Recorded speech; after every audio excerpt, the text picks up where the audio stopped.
Magic Rings and Laser Beams is a Grimaxe Studio production created by sci-fi and fantasy fans for sci-fi and fantasy fans.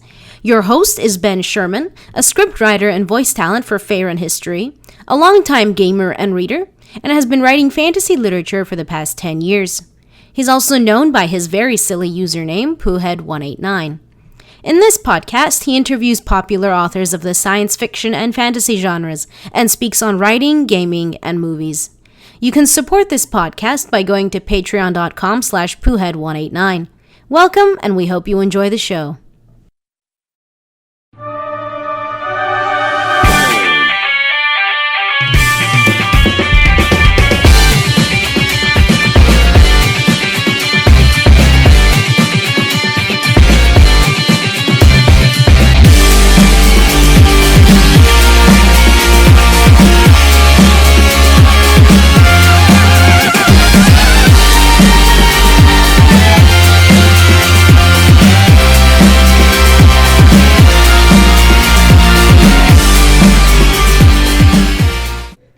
Hello and welcome to Magic Rings and Laser Beams.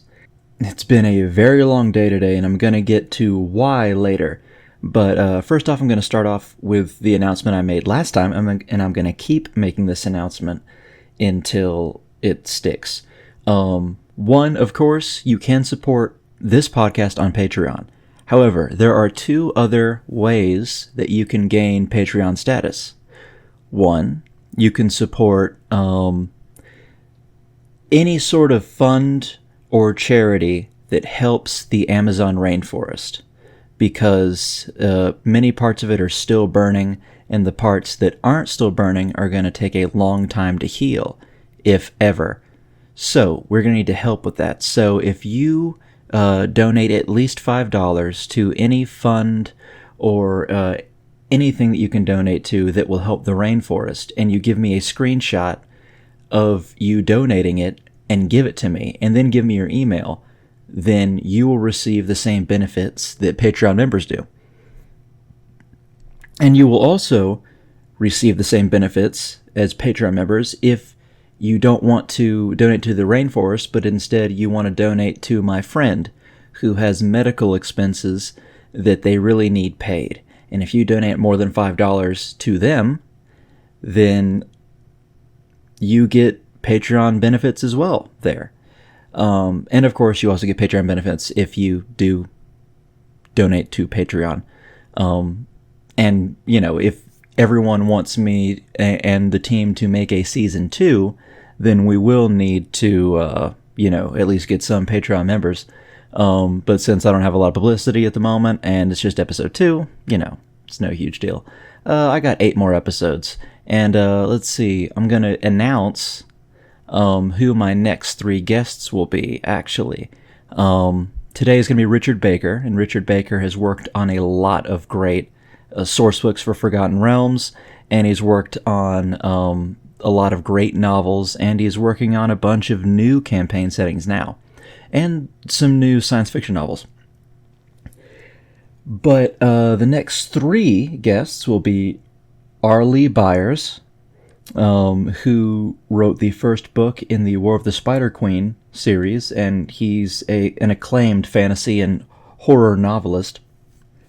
After him is going to be Nathan Long, and for those of you who enjoyed my last episode with William King, people will know Nathan Long is the guy who picked up the Gotrek and Felix series after William King put it down, and that's going to be really fun.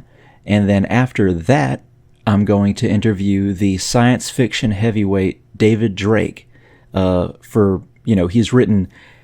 If you don't know David Drake, he's probably the father of military science fiction for the last 40 years. Really, really great stuff. And that's who you're going to look forward to. And after that, I don't know. I'm thinking of inviting Ed Greenwood, and not even talk about a book with Ed Greenwood, mostly just talk about wizards. Because like I mentioned, or I will mention in this podcast, I'm more of a martial class kind of guy. And yeah, I would like him to explain a lot of the Forgotten Realms wizards to me. But hey, I haven't contacted him yet, and it's not set in stone. Just let you know. Also, speaking of Gotrek and Felix, the DLC for Gotrek and Felix has been announced for Total War Warhammer 2. It's a free DLC, and I made a video that's going to explain, various aspects of that. So if you want to click on the link below, then, you'll be taken there to my personal YouTube channel, which has pretty much Warhammer lore, Lord of the Rings lore,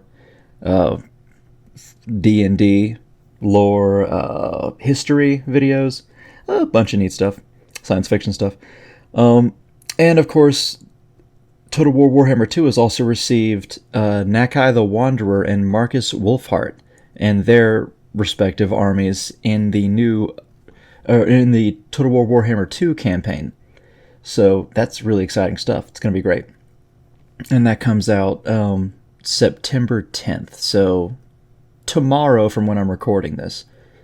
So the reason why I had a very, very long day was because I woke up today and I decided I'm going to do a Lord of the Rings Extended Edition marathon all day because The Two Towers was playing in theaters. Although I didn't realize that it was playing an hour away until an hour till. So that was difficult, and I also couldn't get there on time because downtown Birmingham, where I live, has a bunch of fucked up roads, so I couldn't even go and see it. But, yeah, that was frustrating. However, I did see Extended Edition of Fellowship of the Ring, and I'm going to watch the Extended Edition of The Two Towers later this week, and then next weekend I'm going to go see Return of the King in theaters. I really want to see The Lord of the Rings in theaters again, like I did when I was a kid, because that's just going to be great. But Fellowship of the Ring is just as good as I remember it. Oh, man, I mean, I've seen it probably about 20 times. But, I'm thinking right now, Ian McKellen really steals the show. At least in Fellowship of the Ring.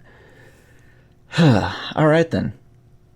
Speaking of Lord of the Rings, Will Poulter has been announced for Lord of the Rings and the new Amazon series. And I sincerely hope that he is a non-canon character because he cannot pull off an elf. And, God. I'm not sure what to think about the series. I don't think it's going to be bad. I just don't know what to think yet. Okay, let's move along. This week, these are sort of game recommendations. This week I've been playing Pathfinder Kingmaker, which I bought after I've been wanting to play it for years. I bought it. It is actually worth the $40. It's a really good game. It's a lot like the Pathfinder version of Neverwinter Nights. However, the one thing that detracts it from me, or the two things, is that one, I really don't like the art style. I'm just really not a big fan of the art style, and because of that, I'm not really immersed in it too much. But two, I don't think a lot of the companions are interesting, although I haven't really gotten too far in it. However, everything in it, other than that, is great. Like, seriously. Gives you a lot of skill checks. It really immerses you in about every other detail but art. And it's very, very good. If you want me to make a further a game review on it, just let me know. And that I've been playing World of Warcraft Classic, and that's been as great as I recall it from back in 2004 when I first played it. I was 13 then. I remember starting off in Dun Mara as my first dwarf, 3 days after World of Warcraft released for the first time. That was great. I can't even believe my parents let me get that. Not because of, it's a raunchy game or anything. It's just because, back in 2013, back in 2004 when I was 13, what parent lets a kid get a game that we have to pay $15 a month to play? I guess a lot of parents did. I don't know. All right, then. Now, on to the segment right before the interview where I'm going to talk about writing. And for all you writers out there, this is a little workshop I'm going to do, or I'm doing now, that's going to help you a little bit on creating, certain factions and societies in your writing, at least today. Today we're going to talk about writing evil hierarchies. Well, writing hierarchies for groups and guilds in general. However, evil is kind of what I've planned on mostly speaking about. But what you have is a pyramid system. So if you have a piece of paper, you can draw a small pyramid and then put a circle at the top, and then for every level below that, put more circles. So it's like the top, there's one circle. Except for the top and the second. After that, make more circles. So it's like a pyramid with a small pole on top of it. So at the very top is the mob boss, or guild master, or evil overlord, and below that is the second in command. And the second in command, the reason why this person, whoever it is in your story, is the second in command, is because they hold two traits. One, they are good at administrative abilities. And two, they are good at, not good at, they are trustworthy. The overlord, whether they be good or evil, needs to trust the one below them, at least to trust them, maybe not to trust them in a friendly way, but trust them to do their job. They put them as the second in command, in control of various aspects of their organization, because they know that this person either is trustworthy or they benefit enough from the guild or group to remain trustworthy to help with the group. And then below that, it sort of gets into like mob ranking systems. Like R.A. Salvatore, my favorite author, always said that he gets a lot of his ideas after reading Mario Puzo's The Godfather. And a lot of the mafia ranks in real life and in there are very good to go by. You have the mob boss, the boss, the underboss. You have the made men, people in the family, various things like that. If you want to learn more on how to create the lower portions of stuff like that, then I would always recommend looking that up, because that always helps. Alright, I know that wasn't extremely informative. However, like I said, it's been a long day, and I wanted to get this interview out with Richard Baker very soon, because it's an exciting interview, and he talks a lot about forming Holberg, the town, in his Blades of the Moonseed trilogy. So I hope you guys enjoy that. Alright then, have a great one, guys. Enjoy the interview.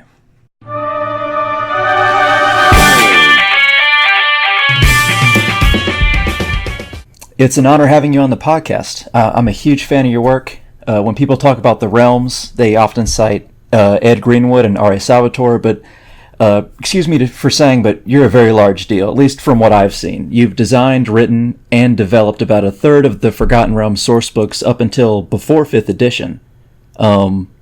Not only that, but you're also an award-winning author.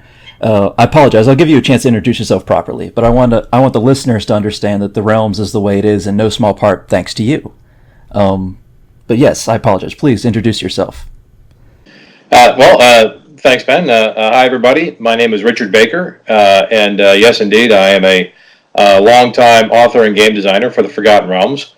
I have also done a bunch of work on just about every one of the worlds, officially published worlds for D&D at one point or another, and these days I'm now working on kind of doing my own thing. I'm writing science fiction and making cool new games of my own.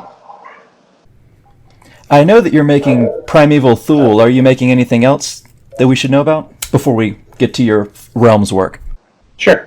Well, the most recent thing that we've published from our own little Sasquatch Game Studio is our alternative science fiction role-playing game. And I actually worked on the original alternative game way back in the day with TSR and then Wizards of the Coast. So a couple of years ago, my partners and I looked around and said, hey, the gaming universe can use a good generic multi-application sci-fi game, and we decided to go ahead and create a new game that was a bit of an homage to the old Alternity. I've heard of it before, but I haven't really delved into it myself. I've mostly done obviously D&D, Warhammer stuff, but that's really interesting. Edge of the Empire as well. All right, so before we get into your newer stuff, firstly we'll speak about your source books. I'll list them here since I wrote them down, but both the source books and the modules, so listeners will know if they own ones that you worked on. It might take a while. There's a lot of them. Yeah. There's about, at least from what I've seen, 11 or more. Let's see. There's the Player's Option, Spells and Magic, Unapproachable East, Player's Guide to Faerun, Complete Arcane, Lost Empires of Faerun, Lords of Madness, The Book of Aberrations, Stormwrack, Magic of Incarnum, Manual of the Planes, 4th edition, Divine Power, Martial Power 2, and last but not least, you also wrote the 2 adventures for 3.5, Cormyr, The Tearing of the Weave, and Shadowdale, The Scouring of the Land. Did I miss anything that you can recall? You missed a lot. Really? I have almost 100, probably more than 100 actually, credits for contributing to adventures or source books. So, for example, in terms of D&D in the third edition world, I wrote the adventures Forge of Fury and Red-Handed Doom. Yeah, both of which made the recent list of top 30 D&D adventures ever. So I'm kind of proud of that. Oh wow! Yep. In 5th edition, to kind of put something a little more recently here, I wrote the adventure that's in the D&D starter set. So Lost Mine of Fendelver is something I put together. I also worked on the Princes of the Apocalypse super adventure for 5th edition. Yeah. So I mean, the list really is pretty extensive at this point. Huh, all my online research only showed me, like, the things that I've listed, because I work for Faerun History. We're partnered with Forgotten Realms Wiki, but I thought that we had everything down, but I guess we're very out of date with that. Now, tell us, since you've done it so much, tell us about a bit of the process when it comes to designing and writing these source books. To a lot of people, it seems like a very technical and behind-the-curtains affair. Whenever you listen to podcasts like Dragon Talk or stuff like that, they usually tell us various things about it, but they don't exactly delve straight into it. So what exactly goes into that? And also tell us about your creative experiences doing it, if you can recall a few. As you might expect, you a lot of times you're planning this stuff out a year or more in advance. The way we used to do it back at TSR and Wizards of the Coast is we would get to a point where, hey, it's time to start, penciling in projects for, what's going to be on the production calendar for the next year. So kind of the first initial concept of a product takes place a lot of the times in those pitch meetings, where sometimes we're literally sitting around a table and kind of batting around ideas for, hey, these are sorts of things we think we want to do, or somebody might have a pet project they've been wanting to do for a while, and they'll come and they'll essentially make a push for it. So as an example, I just mentioned Red-Handed Doom. Red-Handed Doom essentially came around because I, at one point, I bet it's 13, 14 years ago now, drew the assignment of, hey, you're going to work on the D&D super adventure that's going to come out next year. And I said, oh, okay, great. That sounds really interesting. Adventures I find are a very challenging form of writing. They're not easy, but I think it's really rewarding when you feel like you did one well. So knowing nothing more about the adventure than simply the fact that, hey, we were supposed to put together like a 160-page super adventure for next year. Right. I was then kind of given the, hey, think about what it is you would like to try to do with that, with that project. And so I went off and thought about it for a little bit. And the thought that crossed my mind was that I didn't feel D&D had seen in quite some time a good stop the horde adventure. So I gave it a lot of thought, and I kept on thinking about an adventure that cast the player characters in a lot of ways in the role of what Tolkien referred to as the captains of the West, the big shots who are going to try to figure out how to win the Battle of Pelennor Fields and get all the right people to all the right places to make that happen. So based on that pitch, I write up an outline. I go and I submit the outline to the creative leads at the time, and we bat it around. We make a few changes and a little bit of give and take, and then I dive in and start writing. So that's one quick example of the real basic kernel of how Red Hand of Doom came to be. In other cases, we have source books where we know we're trying to do a lot of serious mechanical expansion, or we're looking at, in the case of the Forgotten Realms, for example, one particular corner of the realms that we know is really in need of development that hasn't been touched in a while. So, in, let's say, the world, once again going back to like the third edition era for Forgotten Realms, we had not done a serious Underdark source book for the Forgotten Realms since the Dredge to Orden's Guide to the Underdark, which was at that point, way back at the tail end of second edition. So by the time third edition had a few years to it, we realized, hey, we really need to kind of go back and do another look at the Underdark. And one of the things that happened with the Dredge Guide in second edition was the authors got so caught up in writing about the little bits of the Underdark that were already known and explored in Bob Salvatore's books that we didn't go and make up a whole bunch of new things. It was a great job of kind of codifying things we already knew and presenting it in game material. But I was anxious in third edition. Hey, if we're going to do the Underdark of Faerun, let's talk about all the Underdark. Let's find new places down there. We know nothing about what's underneath the Sea of Fallen Stars. We don't know anything about what's underneath the Shining South. What's the Underdark like in those areas? And there was little hints and dribs and drabs in various places, and we did, make use of those. But we also made an effort to just think of cool new things, and and that's how we got like the third edition Underdark book. Because I wish I had known that you worked on that, because I own that one and I could have found it, could have brought it out. But also, one thing to ask you, just from a fan perspective, did you work on the Races of Faerun as well? For 3 or 3.5, I think? I did do a little work on that. At the time that we did Races of Faerun, I was the creative director for the Forgotten Realms line. So a lot of times I was the guy, approving outlines and making suggestions of outlines, and occasionally jumping in to get my hands wet if we were short in an area and we needed to have a couple thousand words written in a hurry. Right. So a lot of my early my third edition Realms credits were the capacity of the guy who was kind of leading the project. That's where I, for example, did a bunch of my work on the Forgotten Realms campaign setting, that big third edition hardbound. Yes. I only wrote a few thousand words of that, myself, but I looked at every single word in that book and worked hand in glove with the business managers and the art director to make that book into what it turned out to be. Oh, and of course, the designers too, obviously. Yeah, of course. But I'm glad you mentioned that, because my next question was about that book. It was third edition and 3.5 is actually my personal favorite edition. So I was going to use that as an example. But it says here that in the 3E Forgotten Realms campaign setting source book that you were a developer rather than a designer. And I was going to ask the difference. A developer is generally somebody who's going to take material that's already there and try to improve it. Okay. Whereas a designer is somebody who is literally starting off with a blank Word document and creating creating something that we can then even start to think about publishing. So yeah, in that context, I did do a fair amount of development of looking at material that had already been written and saying, okay, either if there's something that I feel needs to be changed, I can either kick it back to the designer and say, hey, I need you to rewrite this and do X, Y, and Z to it. Or sometimes you just look at it and say, you know what, or I can just fix this myself and it will take way less time and I'll get exactly what I want. Sometimes it's a matter of which is the more efficient, process, right? And it depends who you're working with and what the nature of your, of your desired change with that material would be.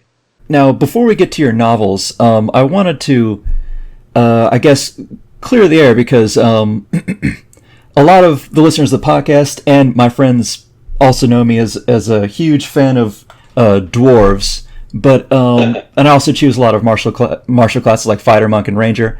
But probably the most mystical class I play tend to be paladin, but I usually love magic for the setting rather than my characters. But I gained a new respect for the arcane and for elves. Reading your work, you seem to write a lot on both, at least for your novels. Even for your Blades of the Moonsea, Garen, the human protagonist, spent time as a guard for the Elven Queen in Myth Draenor. Pardon me. And learned a lot of sorcery from the elves. Just tell us a bit, like, why did you choose to write for a lot of magic of the arcane and elves in your novels? Are you Are those your favorite parts of Forgotten Realms, or? Well, here's actually a bit of a strange and strange little secret about the last Mythal. I actually wasn't really all that enthused to write a gigantic elf-centric series. Really?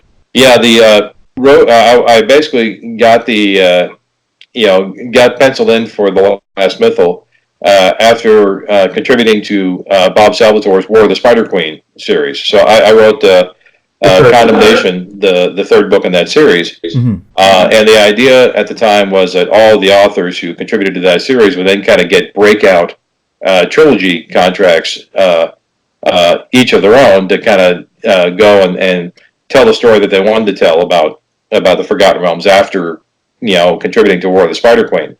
Right. So I wound up with after I finished up Condemnation, and I'm looking ahead to, okay, hey, I've got my own Realms trilogy, and I can kind of do anything I want in the Realms, and I'm starting to think hard about what kind of story I want to tell. And the business team at Wizards of the Coast kind of came to me and said, hey, here's the good news. We've decided that we're going to position your particular trilogy as essentially the next realm-shaking event, as they call it, the RSE. For the upcoming year. And I'm like, okay, that's great, because RSEs are obviously, that's a big deal, right? You're getting a chance to tell, something like the Return of the Archwizards, or the Last Mythal, or a really big, sprawling, epic story. Something as big as the Time of Troubles, almost. Yeah, exactly. It's a huge deal, because you're going to be kind of, a lot of ways, at the forefront of the direction for the setting for a year and a half or more by the time you actually, more than that, really. Certainly for the first year, the year in which that first book comes out, right, you are really kind of front and center. So it's a very prestigious opportunity in a lot of ways. Then I was like, awesome, that sounds great. I get to do a Realms trilogy, and I'm going to get a chance to do the RSE. That's going to be big. I'm really excited about it. And then they came back to me a few days later and said, oh, and can it be about elves? And I was like, oh, elves? Really? Really? I'm an old Tolkien fan, right? I've read the Silmarillion a zillion times. I'm all about the Noldor and the Me as well. Wood elves and the high elves and all. It's interesting stuff to me. But on the other hand, I also knew that the history of the elves in Faerun is kind of some of the more complicated and involved and fiddly bits of Realms lore that you could possibly get involved in after Elaine Cunningham's books and all the old material about like Myth Draenor and Evermeet and all that. There's a lot there, and of course, in order to do this series right, I would have to really kind of bone up on that and get a lot of research in. And there was a lot in the last Mythal. A lot of things to keep track of. Yeah, exactly. So that was something that I was, pretty nervous about, and I wasn't necessarily super enthused. But I kind of dove into it and started doing the research. Started looking for threads of interesting bits I could kind of pull together. So I was thinking about the kind of most sprawling elf epic that I could tell that was sort of based on seeds that had already been planted, and I found some interesting things in some of the tail end second edition materials that guys like Stephen Shen and Eric Boyd had really kind of done a lot of work on. And so out of there, I developed the idea of, I started to kind of come up with the idea, what's the biggest elf story we could possibly turn would be an end to the retreat, right? The idea of the elves coming back to the Faerun in force. Right. And what would make them do that? Why would they feel that they had to do that? The answer I kind of came up with is because they feel like they are no longer safe in their isolation in Evermeet. This happened, creatively, this opportunity to kind of come up with this huge epic came just really just a year or so after 9/11, here in the United States. And I thought about, the thing that might get the elves to leave Evermeet and feel like they have to go solve problems would be, if Evermeet essentially experienced something in some ways equivalent to their own 9/11, right? An unexpected attack out of out of the blue that really rocked their world and made them realize they're not safe on Evermeet anymore. And that's where the whole idea of the Elven Crusade and Severo Militar's determination to mount a successful return to Faerun all drives from. Right. And despite the fact, I guess I wouldn't exactly say that he's not a protagonist, but Severo Militar had a huge role in it when a lot of the adventure was for Araven. Is it Araven? I always said it a Raven, but a Raven? Okay. Yeah, here's the funny thing about you have to make names look healthy on a page. That's true. That's it's hard to actually think. That's a mouthful. How do you actually say it? Yeah, so I was saying usually like a Raven, something more like that. Mm-hmm.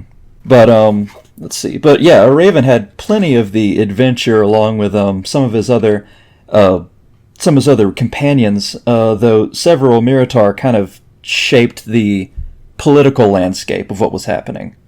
Exactly. Yeah. Okay. And I also, before we get to your short story, I also wanted to say that, how would I put this? You do very well when it comes to showing differences between men and elves by the way of how old elves are, because when a Raven comes back to Faerun, a lot of his old companions are either passed away or their sons are around, or one of them has sons now. Graith, the cleric of I forget Lathander, I believe. Yeah, I believe so. Yeah. Okay. Yeah. But that also happens in your short story, and if we could talk about that real quick. Is it Daried? Is that how you say his name? Yeah, Daried Selcharan, yeah. Right. Okay. When I was going to Alaska a month ago, I read through a novel for another author, but I also wanted to read one of yours on the way there, and I read The Blade Singer's Lesson.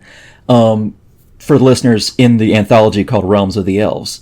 And you're also, let's see, did you help develop any of the other parts of the book before that? Because Googling your name, that always comes up, even though you only had, from what I know, one short story in there.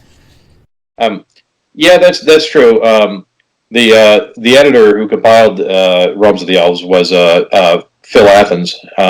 Yeah. But the way Wizards kind of organized their scheme, their anthologies, is that they would key each year's anthology to whatever the realm-shaking event of the year was.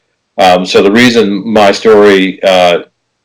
did a story for Realms of the Elves was because I was the guy who was working on that current elf-centric realm-shaking event trilogy. So it was kind of understood, right from the get-go, hey, you're going to write this trilogy, and also you're going to need to contribute not even really a short story, right? The Blade Singer's Lesson is almost a novella. I think it's well over 20,000 words. It's 60 pages at least. Yeah. So that was kind of, part of the deal was, hey, you also got to, contribute the featured story in this particular anthology. So that's probably why my name comes up in conjunction with that, is not because I necessarily pick the other stories or anything at all to do with them. It's just a matter of that's the anthology in which that had the most direct tie to the big story of the year for the Forgotten Realms. Oh, okay, because it does say on my copy it's a part of the Last Mythal anthology, just like House. So that makes plenty of sense. And most of these short stories in here were also fairly long for short stories, because I wrote a short story that was long and it was 12,000 words, so that's all. Wow, okay, yeah. All right, can you, so we can start talking about the short story, can you tell us a bit on, one, how you developed Daried Selcharan and how you kind of made the short story, because I absolutely loved it. It's probably my favorite Realm short story that I've read. And that's really saying something, because, I mean, I usually read bigger novels, but I've delved into a lot of anthologies before, and I absolutely love Daried in there, and Nilsa, and also his companions. Can you tell us a little bit also about Symbian mercenaries fighting again with the Demon Fae? Because I'm pretty certain you've worked on a few source books as well that had to do with that as well. That was actually a pretty big part of books 2 and 3 of the Last Mythal. So one of the things that happens is when in Forsaken House, the elves go and they kick the demon fae out of their digs in the north. And what happens is Saria and her crew relocate to Cormanthor, right, the ancient homeland of the elves, and Several Miritar takes the Elven Crusade and essentially follows them to Cormanthor. So now here you have the Dale lands and the old Elven Forest, right in the middle of places like Hillsfar and Gentlekeep and Sembia and all these other human powers. The last thing those guys wanted to see was a big resurgent new Elven kingdom popping up again in Cormanthor that could tell them, what to do and how to do it. Right. So the reason the Sembian mercenaries come into play is simply because the various human powers that are around the Elven court are either cajoled or persuaded or deceived by Saria into taking the field against Miritar and the Elven Crusade. So that's why the mercenaries are a problem. It's because Sembia is kind of persuaded to take the field and fight against the elves. Okay, that's a really good motivation, because most of the time you think a mercenary is just for money, and of course they're fighting for money, but also because they just wouldn't want to have to deal with what comes after the war, so they're kind of trying to halt it themselves, which is actually, I didn't really realize that myself. All right, my next question was going to be on expanding on the war, but I think we've covered that a few times. Let's see, speaking, like, a lot of this seems like, it all is, of course, a shared universe, and a lot of your works are very connected. And speaking of that, with what I touched upon earlier, I noticed that at the beginning of the Blades of the Moonsea, Isvel is in Myth Draenor, and she's a noble, or is she the queen? I forget if she's a noble or queen that Garen Hallmaster becomes an honored bodyguard for during his years there. Yeah, Isabel is basically has become the queen, the coronal of Myth Draenor, right? So she is several, of course. Spoiler, but doesn't actually, rather like Moses, he leads his people to the Promised Land, but never actually gets to live in it. Right. Yeah. So his daughter Isabel becomes the one who steps up to essentially become the new coronal in the Elven court. Mm-hmm. And as we mentioned before, elves stick around a long time. So the Blades of the Moonsea, 100 years after the time of the last Mythal story. Isabel's still in the throne. She's doing fine. She's actually relatively young for an Elven ruler. That's true, because I think she was early 100, like she was 100 and perhaps 20 in the Forsaken House, so she'd be like 220 now. So that's still fairly young. Also, Dariad Selcharin is the teacher of Garen, the star of your novella, short story, which was a sheer delight for me when I found that out, because... Yeah, because I read the short story, and then I checked back with Avenger, and I realized that, and I was just like, wow, that's, like, I had a giddiness to me. I really enjoyed that. I started off essentially planning that as kind of a bit of an Easter egg, because I didn't really expect a lot of people would really be tracing out that connection, but it's like, as long as I needed a Elven sword fighting blade singer tutor figure anyway, why wouldn't that be Dariad? If you have a good character and you have a chance to trot him back out again and show what he's been up to 100 years later, I think that's just an opportunity as a writer you shouldn't pass up. That's true, definitely. Now let's move to your Blades of the Moonsea trilogy, and before that, let me stop here for a moment so our listeners can understand something important. And I'm not simply saying this to flatter you. This is from writer to writer. I've read many, many, many Realms novels, almost all of R.A. Salvatore's work multiple times, books in the War of the Spider Queen, of course, and others. But when I read Sword Mage, it blew my mind. The Blades of the Moonsea trilogy is probably the best constructed trilogy I've probably read. And Sword Mage, and I don't claim this lightly, is likely the best Realms book ever written in my opinion. It's why I've invited you so early in the podcast. Well, that's high praise. Thank you. No problem. Honestly, because you had to have outlined it because everything works so well together, and like, how do I put this? And of course, I still believe that R.A. Salvatore has a lot of books special place in my heart and are masterfully done, but I was so impressed from a writer's standpoint by Sword Mage.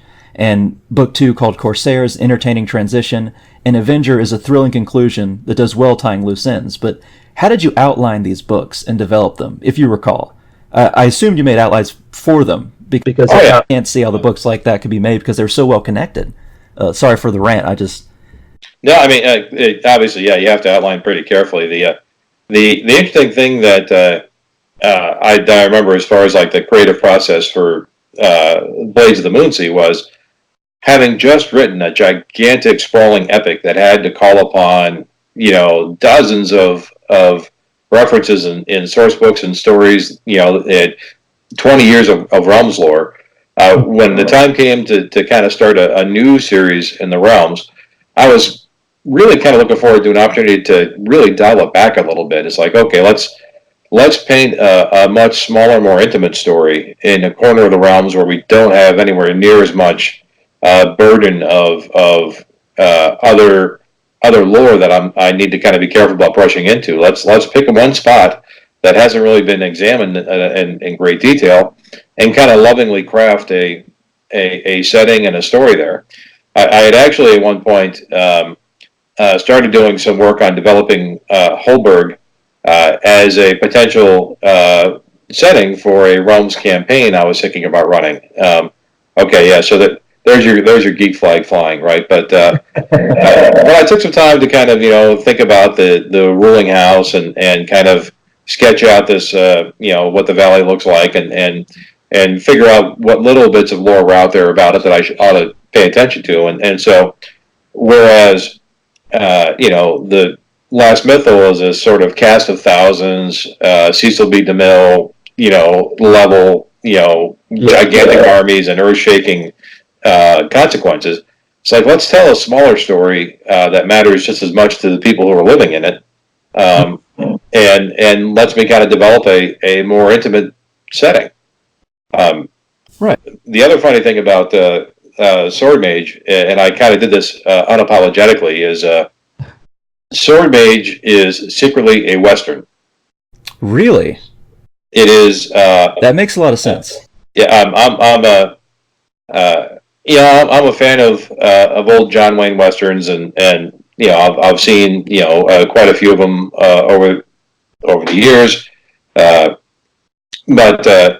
there's elements about Sword Mage that are as it turns out, a lot of D&D adventures and novels really are kind of very much built on Western tropes, right? The isolated town, sort of out in the frontier. No appeal to authority is going to help you out because there's nobody around who can take charge. It really falls on your shoulders. A spectacular setting that the threat might be in town, the threat might be out of town, but you can see there's some commonalities there. And of course, the idea that the heroes are the folks who have the ability to, face evil with steel in hand and make the world a better place, right? So there's really quite a few parallels. But Sword Mage and Holberg are in a lot of ways a Western that has quietly been set in the Forgotten Realms. Because I'm a huge fan of Westerns, particularly Clint Eastwood's Westerns. I grew up with them. But Sure. But that makes quite a lot of sense because he did kind of walk straight into town, and even though he knows the place and he grew up there, he's still sort of an outsider at first and just trying to see how things have changed, and he kind of carves justice with his magic and his sword, which I absolutely loved. But let's talk about the heroes, actually. Garen, Hamel, Sarth, Kara, Grigor, the Harmark, and Miri as well. Yeah. Had you been planning on any of them for a long time, or where'd you get the inspiration for any of them? I said I'd done a little bit of legwork and kind of sketching out a little bit of what the royal family, such as it is in a small little town like that, would look like. Mm-hmm. but the idea of casting Garen as a sword mage really was a little bit of kind of keeping an eye on what was going on in the context of the D&D game at the time. Because Sword Mage had just come out for 4th edition, right? Exactly right. So 4th edition was was well on the way, and being somebody who was working on the game in my day job and writing fiction after hours as it were. Mm-hmm. I knew, hey, we've got a really interesting new character concept here, which is what happens if you take a guy, if you take a character and say you've got the job of the fighter, but we're going to let you do that with magic instead of doing it by planking around in plate armor. Right. And so we had in the game we had a lot of interesting things going on with the idea of you taking character roles and power sources and kind of mixing them up. Because of the fact I knew that there was an idea of something called a sword mage on the way, and I was really kind of excited about the idea of seeing what a sword mage would look like on the screen, if you will. I decided that, hey, here's a good opportunity. I'm going to talk about a guy who went off to study this art and comes back home and has to use it in the last place he expects to, which is, I got to clean up my own hometown. I never thought I was going to have to do this after being off, serving in Mithranor for 10 years as one of the Coronel's elite agents, right? And how did you get the idea for Hamel and Sarth, particularly, or Kara?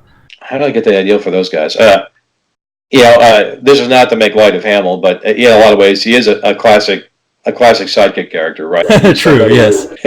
He's somebody who is not from the hometown, and he's somebody that is very useful as a writer because you can have your protagonist explain things to him. True. And point out, no, this is the way it should be, this is the way it shouldn't be, this isn't right, we've got to fix this. And having that foil, that companion is actually a really, it's a sneaky writer shortcut, if you will. And you also probably had a lot of fun writing because he's very witty, too. Oh, exactly. Yeah. He's I would say he's not really comic relief, but certainly he has a lot of good lines. Mm-hmm, definitely. Sarth obviously starts off as is once again a character who is kind of taking advantage of a couple of interesting character types that have been introduced in D&D in 3rd and 4th editions that really hadn't seen a lot of play in fiction. That being, the tiefling characters and characters who were sorcerers or warlocks and weren't necessarily were spontaneous casters and not wizards with great big piles of spell books and stuff. Right. So Sarth was like, hey, I can see a character type we haven't explored a lot, and there's something interesting here about once again, it's kind of a bit of a classic trope, but here's the good guy who looks like he ought to be a bad guy, but once you get to know him, you realize actually he's a pretty solid fellow. I'm glad he's on our side. True. And he seems very apprehensive about the journeys usually when they take a lot of risks, even though he's always there to take the risks with them. Which I always quite enjoyed. Now let's speak a little bit about the villains. Before the main villains, let's talk about the King in Copper. Did you develop Asperis yourself, or is that, I believe that's how you say his name as well? I said it Esperus, but he actually is a character who was mentioned in Old Realms lore as, hey, there's a great big powerful lich that, kind of lives up in that corner of the Moonsea, and, he's a bad guy to cross, and that was really kind of all that had been said about him. Right. Before my book, so I added details like the King in Copper appellation, right, and just kind of the interesting idea of what sort of realm he once ruled way back in the day, and what his actual connection to the current ruling line of the Wholemasters is. Those are all details I kind of embellished on once I just had, okay, there's a lich, he's a big shot. If he's in this corner of the world, I probably should make an accounting for how and why he fits into the story or doesn't fit into the story. That makes sense. And I haven't had the chance to read the short story yet, but you did write a short story concerning him in the Realms of the Dead anthology as well. I did, yeah, yep.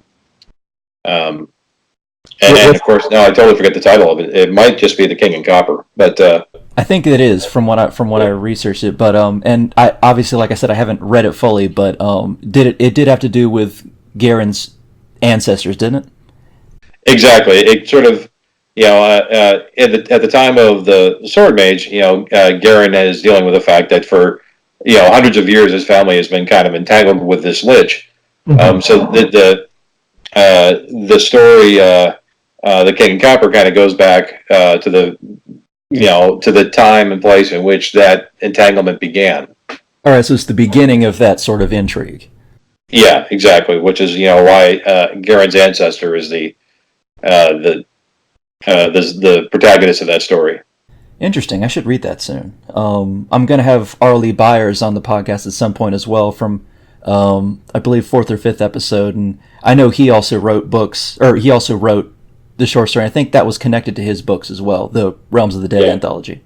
Yeah. Okay. Once again, I think that's the case that the Realms of the Dead was the anthology tied to the Realm Shaking event, the main story thrust. And in that case, Realms of the Dead, I think, was tied to Richard Byers's. He was the guy writing the Realm Shaking event that year. Okay, gotcha. All right. Yeah. Now on to the main villains. Sergen and his father were definitely classic villains. They're well written, but laden with pragmatic evil and intrigue. Before we get to the main villain of the third book, what was? Did you just decide to add some intrigue into the story to create that kind of villain? Because I know you also had the Warlock Knights bringing their army. How did you start developing Sergen and his father? Did you just want to interconnect it a little bit more to create a really good villain? Yeah, I mean, a lot of times I think that your best stress, your best tensions, a lot of times come from intimate connections, right? So the idea that the villain is somebody that's actually, not a horrible monster, from thousands of years ago, like like it is in the last Mythal, but somebody who actually is in your family, right? That's a lot more intimate. That's a bigger problem. It's like, what do we do with this guy? He's kind of part of the family, right? True. Yeah, and I love a lot of stuff about, especially because he was manipulating Grigor for years, and that he kind of used to be trustworthy, wasn't he? Didn't he used to be? Yeah. Oh yeah, because of his father, and his father was run out of town, and he found out about it, I think. Yeah, exactly. And the scene of his father getting run out of town, if I remember right, actually kind of becomes a bit of a prologue to book 2. If you haven't gotten that far yet. No, yes, I've read them, and I do recall that one. Actually, it was the prologue. Because in book 2 they both team up again, and I think his father was hiding in Mulmaster, I think. It's been a while since I read Corsair, but let's go to Ravanan. He is an oddity when it comes to a lot of villains, because he's vain, cruel, and manipulative, and yet something that he, in the second book really, and parts of the third book, although of course he kind of gets over it, is he doesn't like to kill when he doesn't have to. Oddly enough, even though he's an elf that probably considers humans beneath him, he simply kind of wanted to run Garen and his family out of town rather than outright kill him. He even had one of Garen's family in his grasp at one point. He was like, I just rather would not kill them. That was kind of an odd choice, but it was refreshing, though, to say, because most are villains, not to say they're static in that regard, but still. What helps you develop Ravanan? Did you kind of add him at the beginning and then decided to add him later on as well? No, I mean, I think it was always, once again, I think it's more a matter of saying, let's kind of lower the stakes a little bit. Let's show that stakes can still be important, even if you're not talking about, gigantic, fields of slaughter, right? That, Rovanen is a bad guy who isn't necessarily indiscriminate in his violence, right? He's a guy who very specifically wants And certainly, I think initially he doesn't even necessarily want to see Garrett Holmaster dead.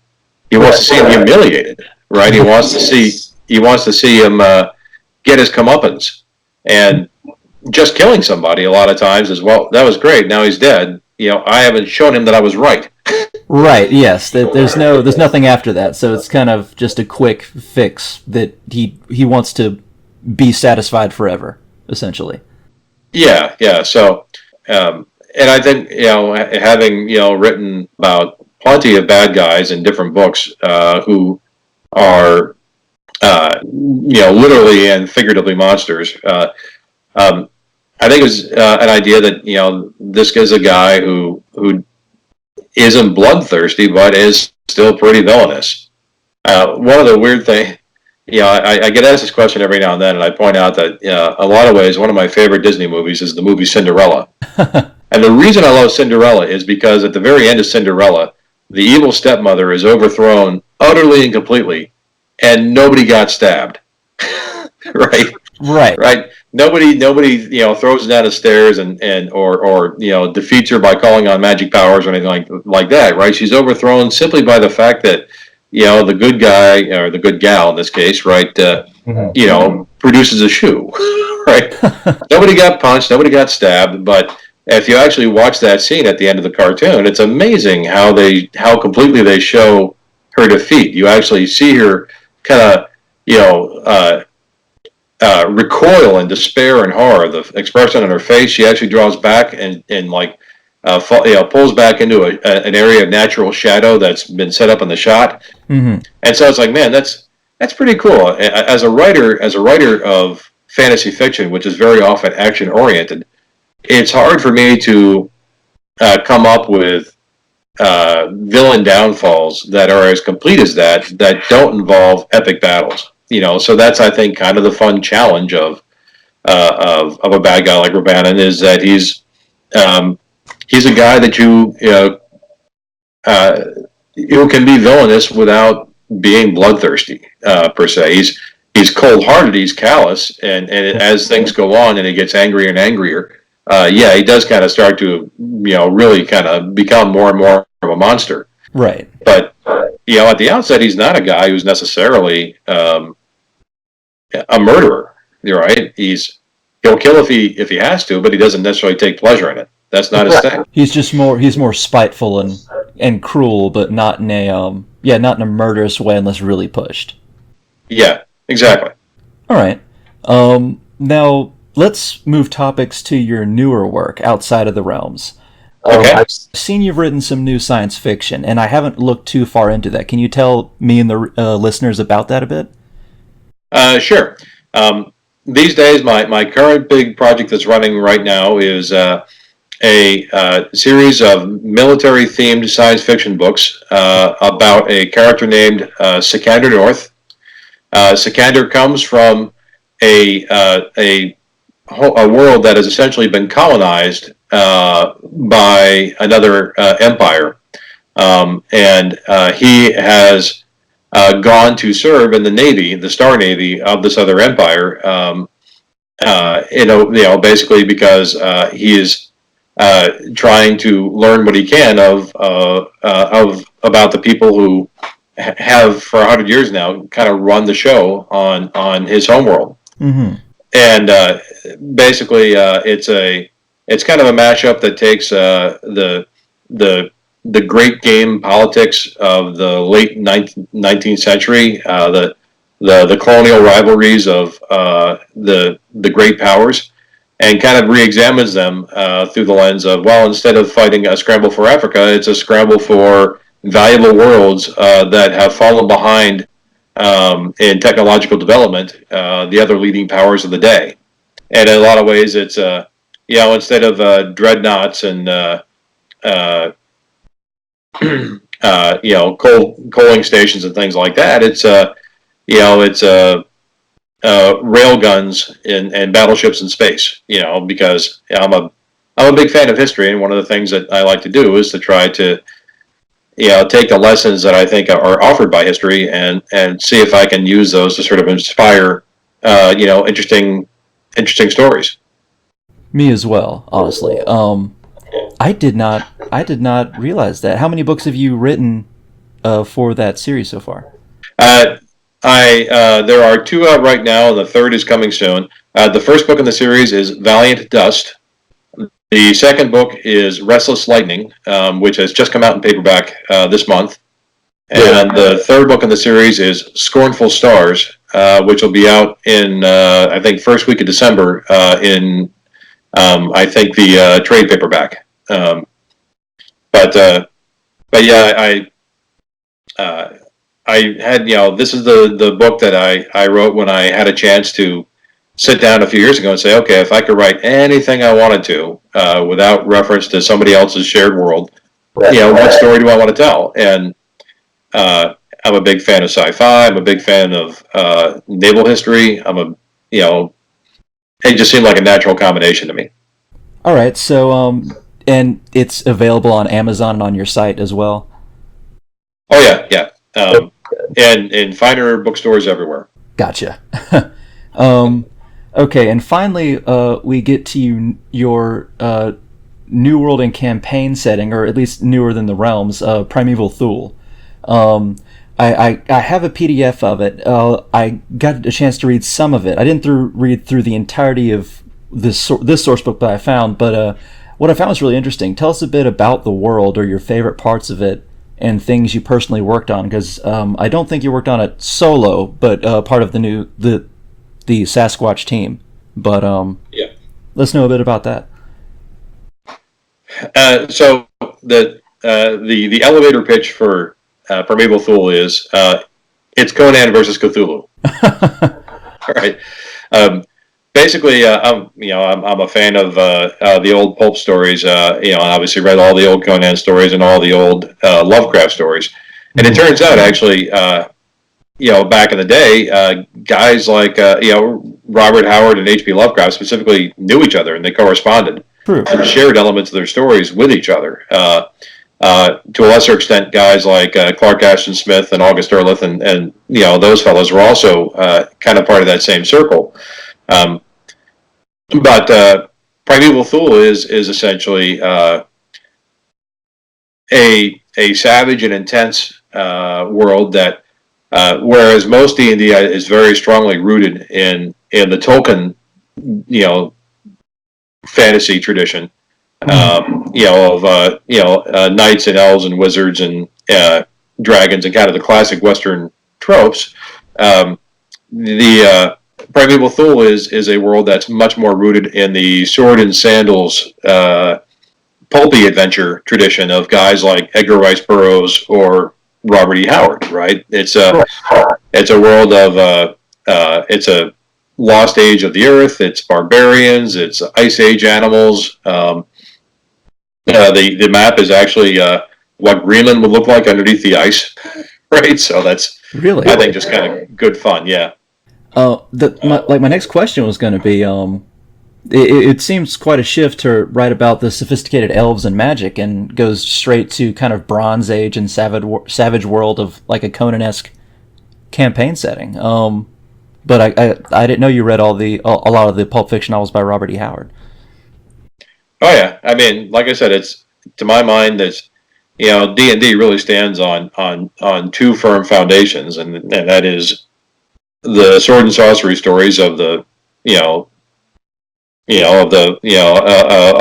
guys like Burroughs and Howard, and even more into like Moorcock and those fellas, and of course the Tolkien tradition, right? So I think there's a lot of worlds that are built on the Tolkien model.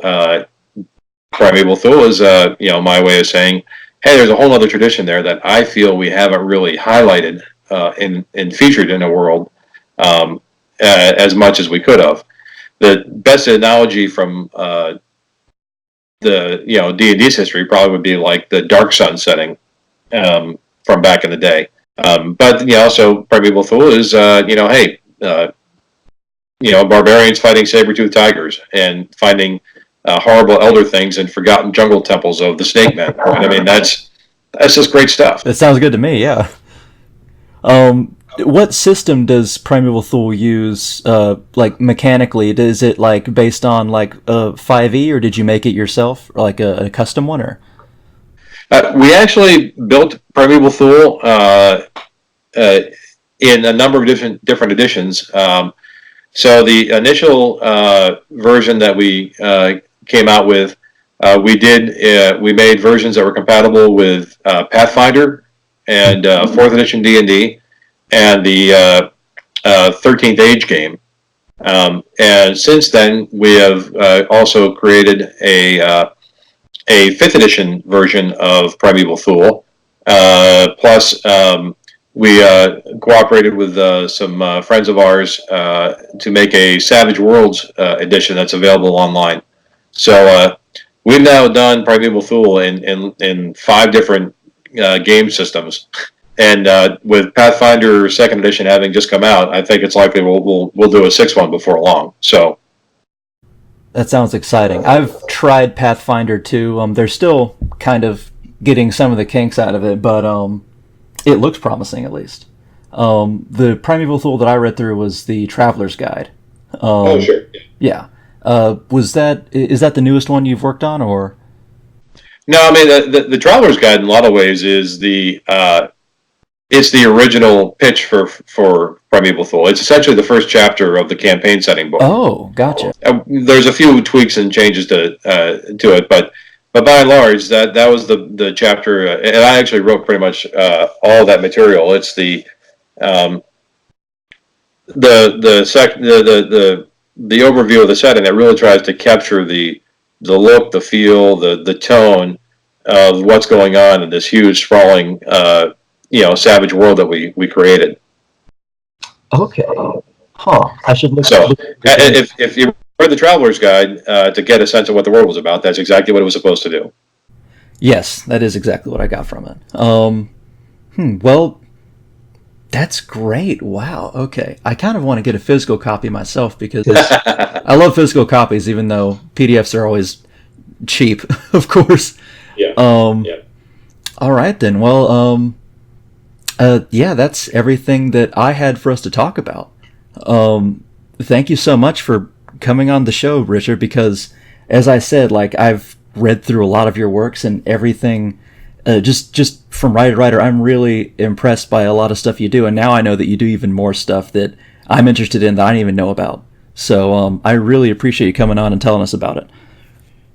It's my pleasure, and thank you so much for having me. Oh, no problem at all. And I hope you can come back for season 2 as well after I've read some more of your work so I can, obviously do some better research. Awesome. I definitely look forward to it. Nice. Nice. Okay. Okay. Thank you so much for joining us.